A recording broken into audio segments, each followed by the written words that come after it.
Hello whatsup guys, welcome back to our channel Rekki life. So guys, ఈరోజు video ఏంటంటే చాలా విషయాలు మనం మాట్లాడుకుందాం అనమాట. సో ఈరోజు ఈ వీడియో వచ్చేసి అసలు ఈ భూమి పైన జీవం ఎలా పుట్టింది, ఈ భూమి ఎట్లా ఏర్పడ్డది, అక్కడి నుండి మనిషిగా మారిన తర్వాత ఈ మనుషులు వివిధ ఖండాల్లోకి ఎలా సంచరించారు, ఎలా చేరుకున్నారు, అక్కడ భౌగోళిక ప్రాంతాలను బట్టి వాళ్ళు ఎలా వాళ్ళ రూపురేఖలు కానీ, వాళ్ళ ఆహారపు అలవాట్లు కానీ, వాళ్ళ ఇమ్యూనిటీ పవర్ కానీ, వాళ్ళ బాడీ లాంగ్వేజ్ కానీ ఇవి ఎలా మారినాయి. సో అక్కడ నుండి మన దేశంలోకి వస్తే, మన దేశంలో భిన్నత్వంలో ఏకత్వం అని చెప్పుకోబడుతున్న మనలో ఈ కులాలు ఎట్లా ఏర్పడ్డాయి, మతాలు ఎట్లా ఏర్పడ్డాయి, అణచబడి తొక్కబడుతున్న వర్గాల వాళ్ళు ఎందుకు ఇలానే బతుకుతున్నారు, ఈ రోజుకు విలేజ్ ప్రాంతాలలో చూసుకుంటే ఇంకా అలాంటి వ్యవస్థ ఎందుకు కొనసాగుతుంది. ఇంకోటి ఏంటంటే మహానుభావుడు అంబేద్కర్ గురించి ఈ వీడియోలో ఈ పాయింట్స్ మాట్లాడుకుందాం. వీడియో చూస్తున్నట్లయితే పూర్తిగా చూడండి, ఒక అవగాహన అనేది వస్తుంది. నాకున్న నాలెడ్జ్ తోటి నేను చదివిన కొన్ని బుక్స్ రిఫర్ చేసి ఈ సొసైటీలో ఉన్న పరిస్థితులు ఇలా ఉన్నాయి, కొంతమంది వ్యక్తులను నేర్చుకొని ఇలాంటి సందేశం ఇవ్వడానికి, ఇలాంటి ఒక వ్యక్తీకరణ చేయడానికి నాకు నా దేశం ఇచ్చింది. ప్రాథమిక హక్కులలో ఒకటి స్వేచ్ఛ హక్కు ఇచ్చిందనమాట. అది నేను ఈరోజు మీకు ఆ హక్కుతోటే నేను ఈరోజు ఇవి మాట్లాడదలుచుకున్నాను అనమాట. సో ఫస్ట్ ఆఫ్ ఆల్, ఈ భూమి, గ్రహాలు ఇవన్నీ ఎట్లా పుట్టినాయి అని అంటే, ఒక చిన్న పార్టికల్, ఒక చిన్న పరమాణువు, ఒక బిగ్ బ్యాంగ్ థియరీ ప్రకారం ఒక చిన్న పార్టికల్, ఒక చిన్న పరమాణువు విస్ఫోటనం చెంది చాలా రకాల చిన్న పరమాణువులు ఏర్పడ్డాయి అని చెప్పుకుంటాం. ఆ చాలా వాటిలోనే ఒకటి భూమి. సో ఈ గ్రహాలన్నీ ఏదో ఒక పవర్, ఏదో ఒక శక్తి వల్ల ఒక క్రమంలోకి మారిపోయి, ఒక క్రమబద్ధంగా వాటి ప్రక్రియ కానీ జరగడం కానీ అలాంటిది మనం చూస్తూ ఉన్నాం అన్నమాట. ఈ విశ్వంలో ఇలాంటి మన గ్రహాలు లాంటి గ్రహాలు అనేవి చాలా పొందవలసి ఉన్నాయి. అందులో భూమి ఒకటి.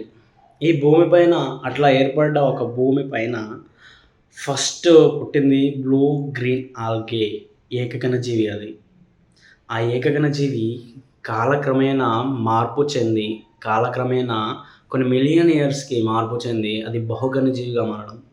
బహుగణజీవిగా ఉండి అది వాటర్లో ఉన్న జీవి తర్వాత భూమిపైకి పాకడం, భూమిపై నుండి ఒక కాళ్ళని చేతులను ఏర్పరచుకోవడం, భూమిపై ఉన్న పరిస్థితులను అనుగుణంగా భూమిపైనున్న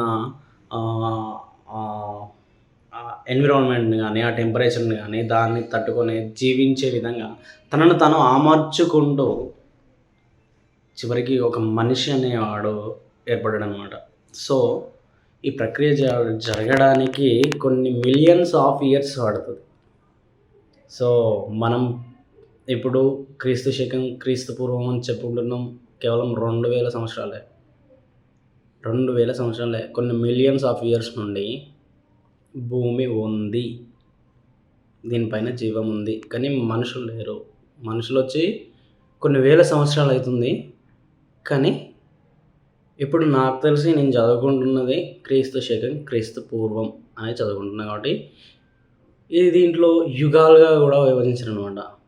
కలియుగం, ద్వాపర యుగం, త్రేతాయుగం, ఇట్లాంటి యుగాలుగా కూడా విభజించారు అనమాట. అది భూమిపైనే, ఎక్కడో కాదు. సో ఇట్లా ఏర్పడ్డ ఒక మనిషి 2 కాళ్ళు 2 చేతులు, పంట పండించుకోవడం, తినడం, అడవులలో జంతువులను వేటాడడం, ఇలా బ్రతికే క్రమంలో ఒక మనిషి వలసపోయాడు. ఒక ప్రాంతం నుండి ఒక ప్రాంతానికి వలసపోయాడు. అట్లా ఈ ప్రపంచం అంతా ఒక మనిషి వలస పోయిండనమాట. అందుకే ఇక్కడ ఉన్న మనుషులు ఆసియా ఖండంలో, ఆస్ట్రేలియాలో, ఆఫ్రికాలో ఆ! డిఫరెంట్‌గా ఉంటారనమాట. అక్కడ ఎన్విరాన్మెంట్‌ని తట్టుకొని, అక్కడ టెంపరేచర్‌ని తట్టుకొని, అక్కడ ఉన్న పరిస్థితులకు అనుగుణంగా వాళ్ళ బాడీ సహకరించే విధంగా వాళ్ళ ఫుడ్ హ్యాబిట్స్ గానీ, వాళ్ళ జీవక్రియలు గానీ, వాళ్ళు చేసే పనులు గానీ చాలా డిఫరెంట్‌గా ఉంటాయన్నమాట. సో, ఇలా విజృంభించేసిర్రు. ప్రపంచమంతా విజృంభించేసిర్రు. మనం ఖండాలుగా చెప్పుకుంటున్నాం ఇప్పుడు. సో, ఇట్లా ప్రపంచమంతా విజృంభించి ఖండాలుగా చెప్పుకుంటున్నాం. మనం ఆసియా ఖండంలో ఇండియా ఒకటి. ఆ ఇండియాలో గూడా కొంతమంది మనుషులొచ్చిర్రు.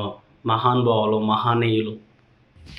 చాలా అంటే చాలా గొప్ప వ్యక్తులు నా ఇండియాలో ఉన్నవాళ్ళు.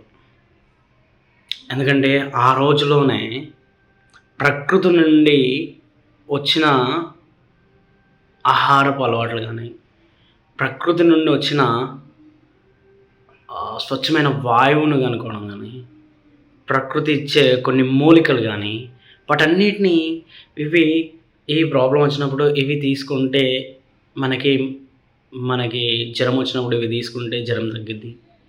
మనకి ఈ జబ్బు వచ్చినప్పుడు ఇవి తీసుకుంటే ఈ జబ్బు తగ్గిద్ది అని వివిధ రకాల మెడిసిన్స్ ఆయుర్వేదిక్ అని అనుకుంటాం మనం.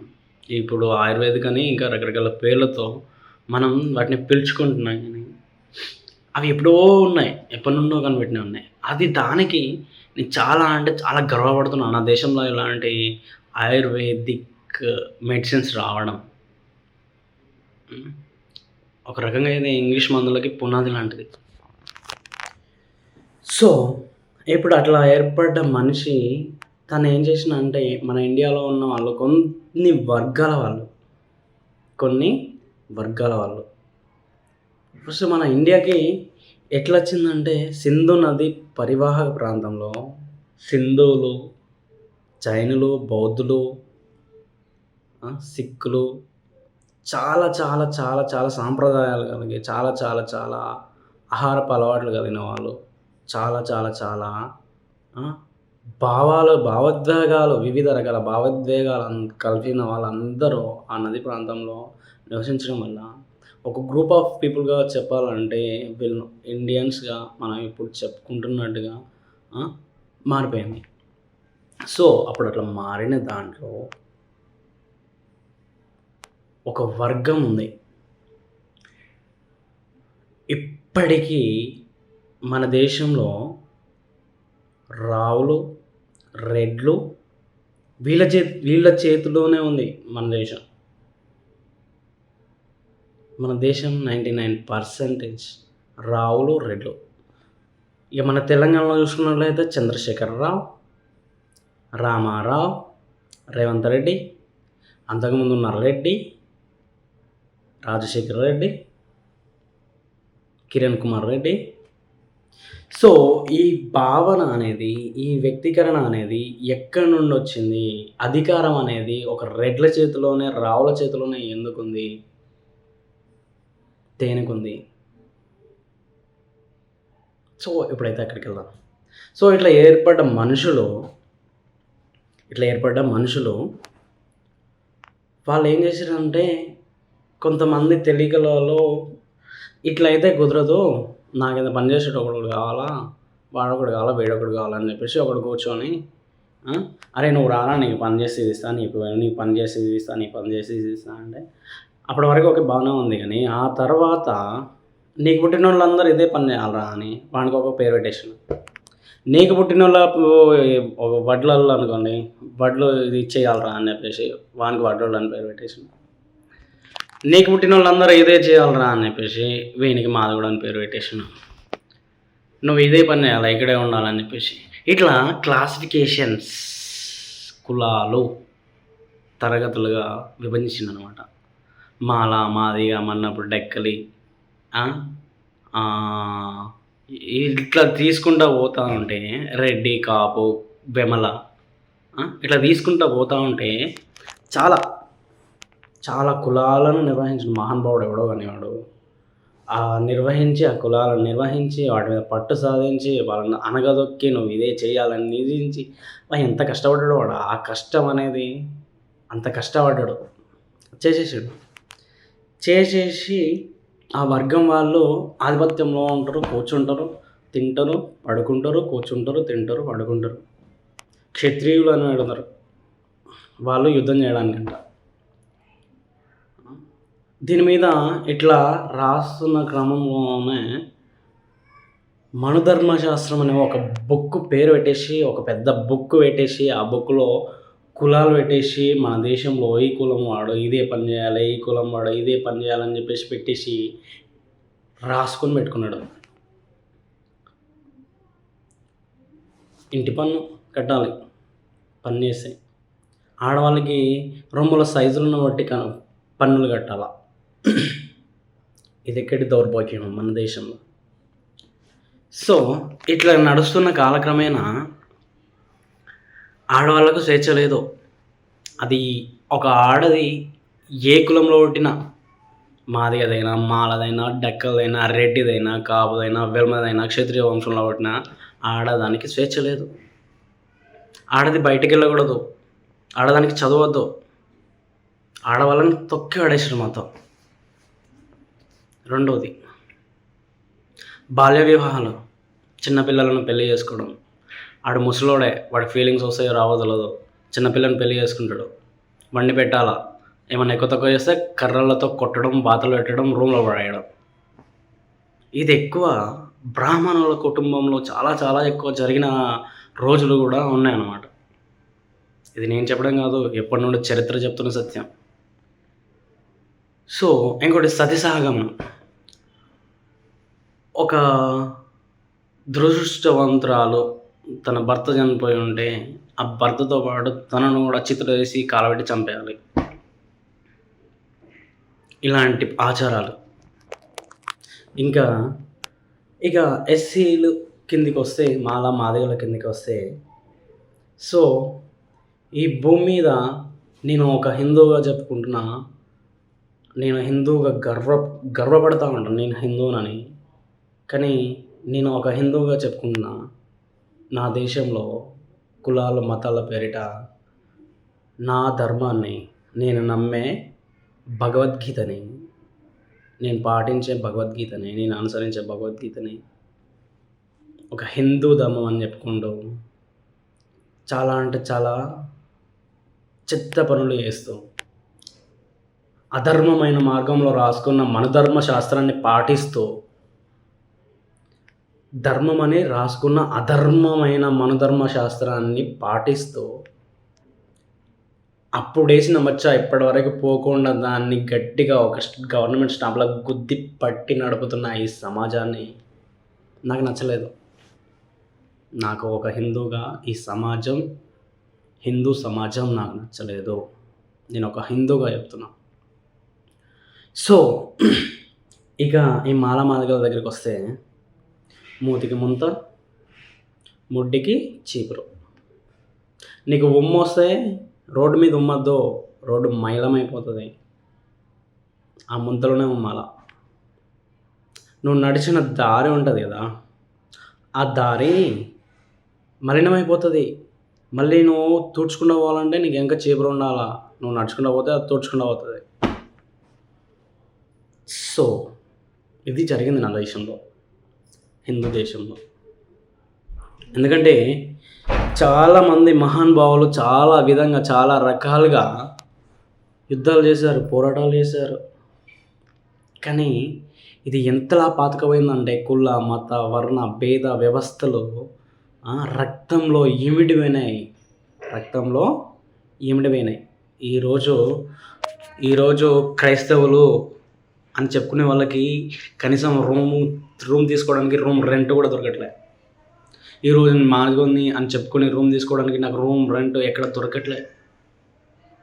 అంత ఆ రేంజ్లో పోర్ట్రేట్ చేసి పెట్టేసారు.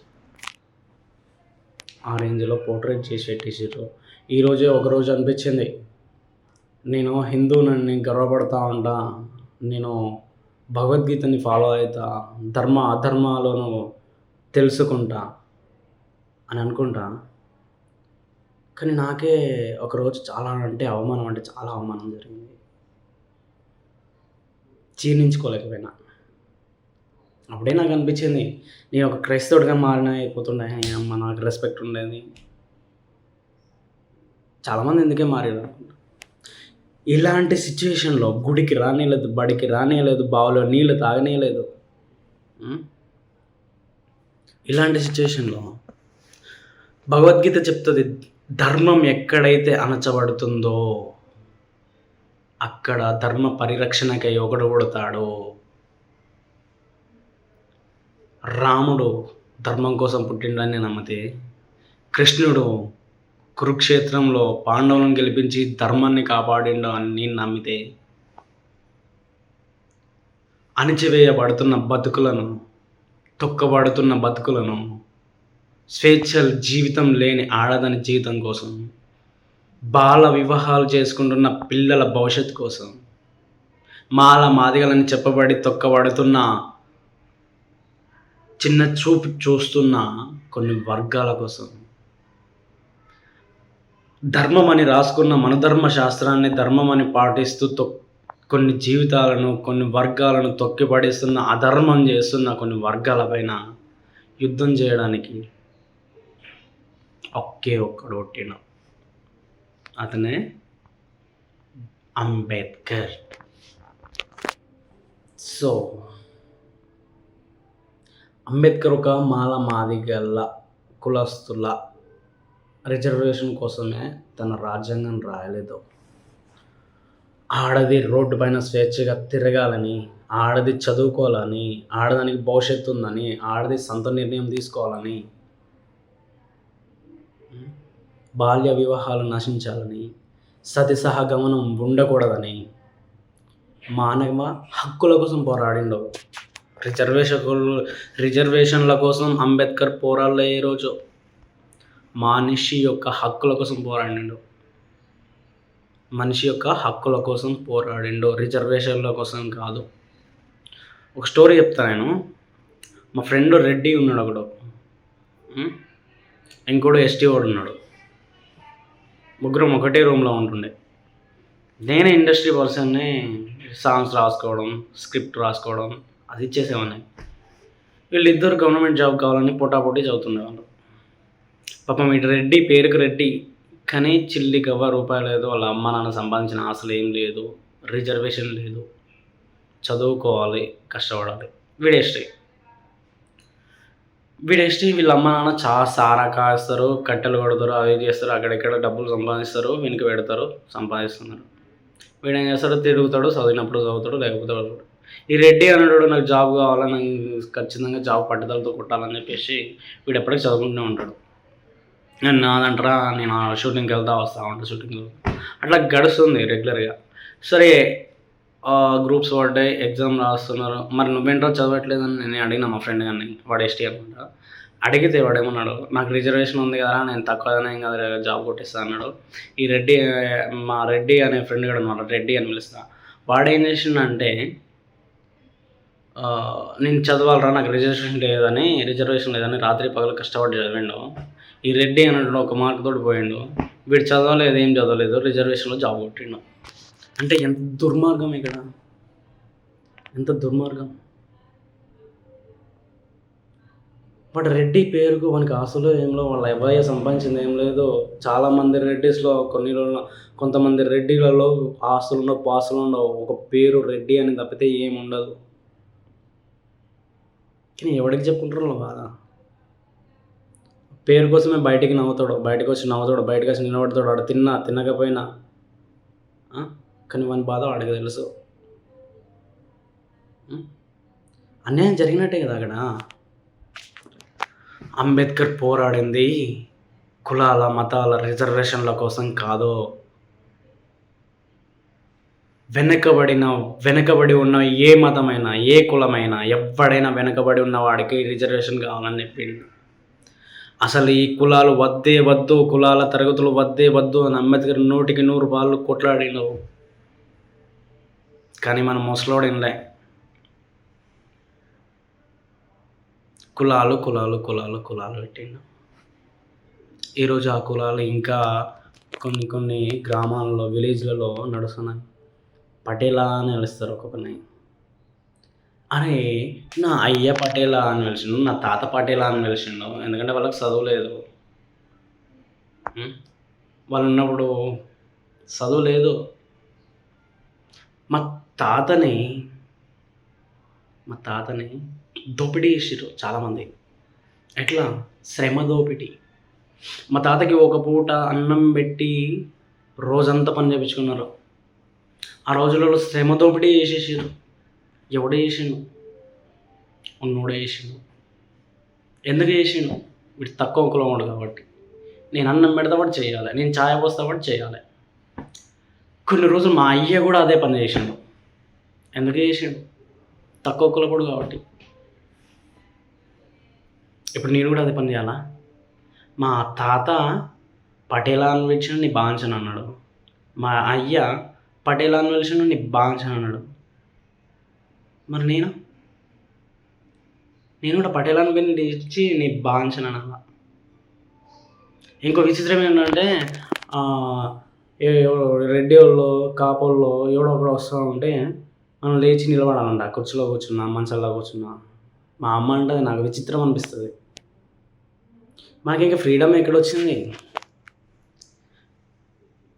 అనిపించాలి మనకి. ఎలా అనిపించాలంటే ఒక వ్యక్తి మన దగ్గరికి వస్తున్నప్పుడు రెస్పెక్ట్ రావాలి. ఆ రెస్పెక్ట్ తోటి లేచి నిలబడాలి, సెకండ్ ఇవ్వాలి. అలాంటి రెస్పెక్ట్ సంపాదించుకోవాలి ఒక్కొక్కడు. కానీ ఇక్కడ రెస్పెక్ట్ కాదు. వాడు ఎక్కువ కోల్పోవడం, మనం తక్కువ కోల్పోవడం. మా అమ్మ చెప్తే మా అమ్మ గుయ్యం అనిపిద్దాం అనుకున్నా కానీ నచ్చలే నాకు. ఇది ఇంకా నడుస్తుంది. మనకు రాజ్యాంగంలో ఏముంది? స్వేచ్ఛ హక్కు, మత స్వేచ్ఛ హక్కు, భావ వ్యక్తీకరణ హక్కు. ఇవన్నీ వచ్చి మనకు ఫ్రీడమ్ వచ్చి ఎన్ని సంవత్సరాలైనా ఇంకా ఎలాంటి దుస్థితి మన దేశంలో ఉంది అంటే దానికి కారణాలు చదువు లేకపోవడం. ఎస్, ఎడ్యుకేషన్ లేకపోవడం. నా అయ్య చదువుకోలే, నా తాత చదువుకోలే. అందుకనే ఏమన్నారు? అయ్యాని బాంఛన్ అన్నారు. శ్రమ దోపిడీ చేసారు నా తాతది. నా అయ్య చదువుకోలే. మా తాత అన్నట్టే మా అయ్యాని బాంఛన్ అన్నాడు. శ్రమ దోపిడీ చేసారు నా అయ్యది. నేను చదువుకున్నా. నా అయ్య చదువుకోకపోయినా నా కొడుకు చదువుకోవాలని చెప్పేసి చదివించాడు.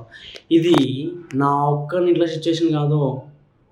అంచబడబడుతున్న, తొక్కబడబడుతున్న, మాల మాదిగలు, మన్నెపు అని పిలువబడుతున్న, పేర్లతో పిలువబడుతున్న, రిజర్వేషన్ ఉన్నాయని చీదరించుకోబడుతున్న, ఎస్సీ కులాలు అని చీదరించుకోబడుతున్న ప్రతి ఒక్కడు చదువుకున్న వాళ్ళు ఉన్నారు చాలామంది. 100% నా ఏజ్ వాళ్ళు, నా జనరేషన్ వాళ్ళు అయితే చదువుకున్న వాళ్ళు ఉన్నారు. నాకంటే ముందు జనరేషన్ వాళ్ళు చదువుకోలేదు చాలామంది. వాళ్ళకంటే ముందు జనరేషన్ వాళ్ళు అయ్యా అవ్వ అనుకుంటానే తిరిగిన వాళ్ళు ఉన్నారు. దేనికి వ్యత్యాసం? దేనికి వ్యత్యాసం? ఎవడి ముందు చేతులు కట్టుకోవాలి? నేను చదువుకున్నా, ఆ మాస్టర్ డిగ్రీ. ఎవడి ముందు చేతులు కట్టుకోవాలి? నేను నాకంటే ఒక అక్షరం ఎక్కువ చదివిన ముందు చేతులు కట్టుకోవాలి. ఎందుకంటే వాడికి నాకంటే ఒక అక్షరం ఎక్కువ తెలుసు కాబట్టి వాడు నాకంటే కొంచెం తెలివి ఎక్కువ ఉంటుంది. వీడు చదువుకోలేదు. అక్షరం ముక్క రాదు, ఏ డిగ్రీ లేదు, పీజీ లేదు, ఇంటర్ లేదు, కనీసం 10th కూడా ఉండదు. రెస్పెక్ట్ అనేది క్యారెక్టర్ని బట్టి వస్తుంది. కులాన్ని, మతాన్ని, రెడ్డి అని, వెలమ అని, రావు అని రాదు. Character very very important. ఇంకా ఈ రోజులలో చెప్పుకుంటూ పోతే చాలా ఫ్రాడ్స్ ఉన్నాయి. నీ ముందు నీ మాట, నా ముందు నా మాట, ఎవరు లేనప్పుడు ఎవరి మాట, ఎవడు రూపాయి ఎక్కువ ఇస్తే బాని మాట. చాలా అంటే చాలా క్రేజీగా అనిపిస్తుంది నాకైతే. కొంతమందిని చూసినప్పుడు పిచ్చి కోపం వస్తుంది, కొంతమంది చూసినప్పుడు నవ్వు వస్తుంది, కొంతమంది చూసినప్పుడు వీని బతికేందిరా ఇట్లా, ఏం క్యారెక్టర్ ఏందిరా ఇట్లా అనిపిస్తుంది. నేను ఒక హిందూగా చెప్తున్నా, భగవద్గీత చదవండిరా, దాంట్లో ఉన్న మంచి నేర్చుకోండిరా. ఆ రోజు అలా చేశారు కాబట్టే మూతికి ముంత కట్టి, ముడ్డికి చీపురు కట్టి, గుడికి రానియలేదు, బడికి రానియలేదు. రోగాలు వస్తే కనీసం మందులు దాచిపెట్టుకొని వాడుకున్నారు కానీ ఆయుర్వేదిక్ మందులు వీటికి ఇస్తే వీడు బతుకుతాడు అని ఇవ్వలేదు. అందుకే చాలామంది క్రైస్తవులుగా మారిర్రు. 100కి 100 నేను ఒక హిందూగా చెప్తున్నా. ఆ రోజు ఆ టైంలో ఆ పీరియడ్లో క్రైస్తవులుగా మారిన వాళ్ళది తప్పే కాదు, ఇప్పటికీ మారుతున్న వాళ్ళది కూడా తప్పు కాదు. హిందువులదే 100కి 100 తప్పు. నేను ఒక హిందువుగా చెప్తున్నా. నీకు దమ్ముంటే హిందువులందరూ సమానులు, ఏ కులం లేదు, ఏ మతం లేదు, అందరికీ సమాన న్యాయం ఉండాలి అని చెప్పు. హిందువులందరూ సమానులు, లేని వాడికి మాత్రమే రిజర్వేషన్లు ఉండాలి కానీ కులాలను బట్టి రిజర్వేషన్లు ఉండద్దు అని నీకు దమ్ముంటే చెప్పు. ఇలాంటి వాటికి రావరా బాబు. మాదిగలలో డబ్బున్నోళ్ళు లేరా? కోట్లకు ఉన్నోడు ఉన్నాడు ఒక్కొక్కడు. మాలలో దాంట్లో డబ్బున్నోళ్ళు లేరా? కోట్లకు ఉన్నోడు ఒక్కొక్కడు ఉన్నారు. రెడ్డిస్లలో పని చేసుకునే బతికే వాళ్ళు కూడా ఉన్నారు. పాపం వాడు రెడ్డి కదా, బయటకు వచ్చి అందరి ముందు నవ్వుతాడు, కానీ ఇంటికి పోతే వాడి పరిస్థితి వాడికే తెలుస్తుంది. అలాంటి వాళ్ళు లేరా రెడ్డిస్లలో?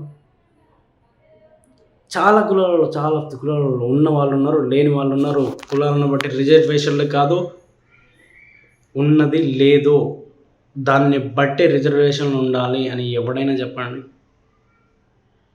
వీటికి రావు. ఇవన్నీ చదవకుండా తెలుస్తాయి. ఊళ్ళో నలుగురు పిలిస్తే ఆడొక మాట మాట్లాడి, ఈడొక మాట మాట్లాడి, ఇటు తిరిగి అటు తిరిగి ఆడ ఈడ మాట్లాడితే ఇవన్నీ తెలియవు. చదువుకుంటే ఇంటెలిజెన్స్ అయితే సొసైటీలో ఏం జరుగుతుంది, ఎవడెవడు ఎక్కడ మాట్లాడుతున్నాడు, ఎవడెప్పుడు ఎప్పుడెప్పుడు ఏ టైంలో మాట్లాడుతున్నాడు అనేది తెలుస్తుంది. చదువుకుంటే అంటే డిగ్రీలు చేయడం కాదు. నీకు 10th వరకు చదువుకున్నా కూడా నువ్వు భగవద్గీత చదువు ఫస్ట్. మనిషి అంటే తెలుస్తుంది, మనిషి వ్యక్తిత్వం అంటే ఏంటో తెలుస్తుంది, ధర్మం అంటే ఏంటో తెలుస్తుంది, అధర్మం అంటే ఏంటో తెలుస్తుంది. ఇంతకుముందు ఒకటే అంబేద్కర్, ఇప్పుడు ప్రతి మాదిగ ఇంట్లో ఒక్కొక్క అంబేద్కర్ ఉంటాడు. ఎందుకో తెలుసా? చదువుకున్నారు కాబట్టి. ప్రశ్నించేవాడు ఉంటాడు, ఎందుకో తెలుసా? లోక జ్ఞానం తెలుసు కాబట్టి. పోరాడేవాడు ఉంటాడు, ఎందుకో తెలుసా? మానవ హక్కులు మానవ జీవితానికి అవసరం కాబట్టి. తెలుసా అనుకో? తెలియదు. మరేం తెలుసు? ఎవడన్నా పిలిస్తే మాట్లాడడం, డబ్బులు ఇస్తే తీసుకోవడం, వాని సైడ్ వాని మాట్లాడడం, ఓట్లు వచ్చినప్పుడు ఓట్లు వేయాలని అడుక్కోవడం, ఓట్లకు నోట్లు వేయడం. ఇది నువ్వు చదివిన చదువు. ధర్మో రక్షిత, ధర్మాన్ని రక్షించు, ఆ ధర్మం నిన్ను రక్షిస్తుంది అని చెప్పిన భగవద్గీత. అసలు ధర్మం అంటే తెలుసా? తెలియదు. ఎక్కడైతే అధర్మం ఏలుతుందో, ఎక్కడైతే అబద్ధాలు నిజాలుగా చెక్కివేయబడతాయో, ఎక్కడైతే చెడ్డవాడు మంచివాడుగా అని కొనియాడబడతాడో, ఎక్కడైతే చితికిపోయిన జీవితాలు ఉంటాయో, ఎక్కడైతే అణచబడ్డ జీవితాలు ఉంటాయో అక్కడే ఉద్యమం పుడుతుంది, అక్కడే పోరాడే యోధుడు పుడతాడు. కృష్ణుడు పుట్టిండు అన్యాయం జరిగే చోట ధర్మాన్ని కాపాడడానికి. రాముడు పుట్టిండు అన్యాయం జరిగే చోట ధర్మాన్ని కాపాడుకోవడానికి. జీసస్ పుట్టిండు తప్పు జరుగుతుంది కాబట్టి సక్రమమైన మార్గంలో నిల్చోబెట్టడానికి. ఒక రామానుజాచార్యుల పుట్టిండు, ఒక బుద్ధుడు పుట్టిండు ఒక మహమ్మద్ ప్రవక్త పుట్టిండు, ఒక అంబేద్కర్ పుట్టిండు. పుట్టుకుంటూ వస్తూనే ఉంటారు. అధర్మం ఏలుతా ఉన్న కొద్దీ, అసమర్థులు మేము సమర్థులమని నిరూపించుకోవాలని ఉంటున్న కొద్దీ, అన్యాయాలు చేస్తున్న కొద్దీ పుట్టుకుంటూ వస్తూనే ఉంటారు. కాకపోతే ధర్మం అనేది కొంచెం లేటుగా మొలకెత్తుతుంది, అధర్మం అనేది తొందరగా వృక్షమైపోతుంది. కానీ అధర్మం అంతం చేయక తప్పదు. సో క్రిస్టియన్గా మారిల్లు అంటే మారిన క్రిస్టియన్స్ది కాదు తమ్ముడు తప్పు, మారని మన హిందువులది తప్పు. మనం మారాలే హిందువులం. ఎలా మారాలి? హిందువులు అందరం ఒకటే అని మారాలి. మన హిందువులలో కుల మత భేదాలు లేవు అని మారాలి. ఎస్సీ ఎస్టీ కుల వివక్ష లేదు అని మారాలి. మాదిగా డెక్కలి చాకలి ఇలాంటివి వివక్షలు లేవు, ఉండకూడదు. మన హిందువులలో ఇలాంటి తరగతులు ఉండకూడదు, హెచ్చు తగ్గులు అని మనం మార్చుకోవాలి. ఇంతెందుకో మన హిందువులలో మాదిగా ఇలాంటి కులాలు, నిమ్న జాతుల వాళ్ళు, ఇవి క్యాస్ట్ ఫీలింగ్స్ ఇవి ఏవి లేవు అని నువ్వు చెప్పు.